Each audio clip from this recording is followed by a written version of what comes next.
púpọ̀ ọdún láyé láṣẹ Elédùmarè ọba. John ò ní fàìsàn ló gbà láyé, orí rẹ̀ ò ní burú, ìṣẹ̀dá rẹ̀ ò ní gbàbọ̀dé láṣẹ àdáni wáyé. Orí wọn ò dáṣẹ́ ara mi jẹ́ o John, mo ní wọn ò dáṣẹ́ ara mi jẹ́. Màmá rẹ̀, wúrà rẹ̀, ọlọ́kọ̀ tó wà ẹ́ wá sáyé ló ní wá bóun kọ́ mọ òun àtàtà tó lé lọ́dún. Màmá rẹ̀ ọmọ Kẹ́hìndé gbẹ̀gbọ́n ló rán mi sí ọ John, mo ní o mọ̀ gbóhùn ẹnu mi.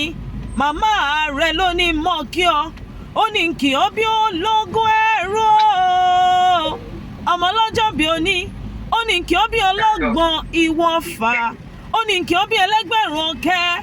Ó wá ní bọ́ délùú Ọ̀ṣun tí ń ṣe lé bàbá tó bí ọlọ́mọ. Ọmọ wọn nílùú Ọ̀ṣun, mo ní o tẹ́tí bẹ̀lẹ̀ jẹ́ ò máa gbọ́ mi.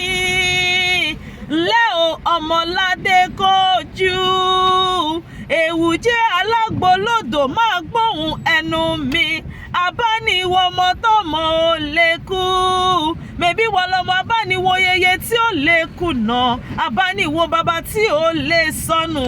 Ẹni bá bínú omi ò lè bùwẹ̀ o John, mo lẹ́ni bá bínú omi ò lè bù bọ́jú nílé bàbá tó bí ọlọ́mọ.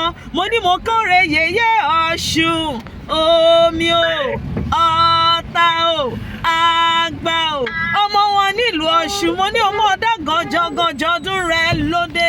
Ládé Kojú màmá bá mi jà wọn olówó ẹbọ, mo ní ọmọ ọmọ bá mi jà wọn olówó aṣọ funfun. Ọ̀ṣun ṣẹ̀ǹgẹ̀ṣẹ̀ o, Ọ̀ṣun ṣẹ̀ǹgẹ̀ṣẹ̀ àwẹ̀dẹ̀wẹ̀mọ́ lọ́pọ̀ kílẹ̀ bàbá tó bí ọlọ́mọ. Ọ̀ṣun dákun fọ̀dẹ̀dẹ̀ mi ṣe bùgbé o. Ajé Ògúnlùsọ, mo lájẹ́ Ògúnlùsọ, òun ni ìran bàbá ti rẹ̀. John Òṣọdún oníná o, ó tún ṣe mí sí láṣẹ àdáni wáyé.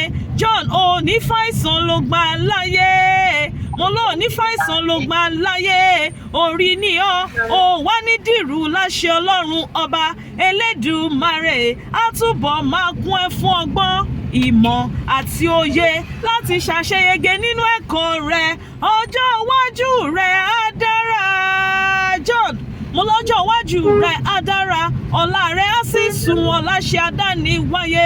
Ibi rere, ibi gíga la ó ti máa gbórúkọ rẹ láṣẹ Elédùmarè ọba.